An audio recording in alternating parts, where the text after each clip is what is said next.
There was another instance where you were... When I was in how college. old? Yeah, in college. I was in college. So I got out of the train station on Fifth Avenue and was walking to the beginning of Central Park to go along the park down to the Metropolitan Museum. I saw that they were making a movie in the beginning of the park, and it was all roped off, and it turned out they were filming a Muppet Movie.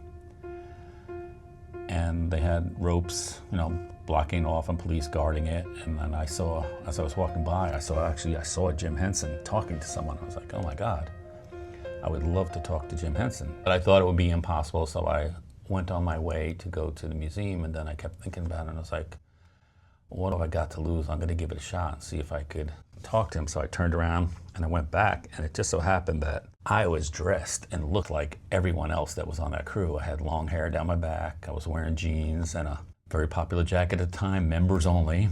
I'm dating myself to the 80s now. And so I just confidently went past the policemen and went under the rope, and they just gave me a second glance and let me go because I looked like I belonged there. And I went in, I just waited for Jim Henson to finish his conversation. So as soon as Jim Henson finished, I went up to him and said, excuse me, Mr. Henson? And he said, yes. Kind of sounded a little bit like a softer spoken Kermit the Frog. And I introduced myself, he shook my hand, and then I started to go into why I wanted to meet him and this and that. And he raised up his finger like this for a second. And I thought at that point, he was gonna have me removed from the set. But he said, have you had lunch? And I was like, no. And he said, 1 second, because he was on a break, because they were filming with Piggy. So he called someone over and they got us a soda and hot dog from a vendor. And we proceeded to have a hot dog, and I talked to him for at least 15, 20 minutes, it seemed. You had a hot dog with Jim Henson. I know, in New York. And he started telling me about some of his projects, including the Dark Crystal.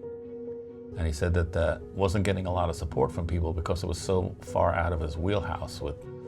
There were no well-known Muppets in it, and it was a little bit darker. But he said he didn't care about that he just wanted to see his characters and ideas come to life. And that was his goal. And if it did, you know, good, that's great, but that wasn't his motivation, which I kind of liked and kept that with me. He did never call me. Well, maybe he's calling you now. Maybe.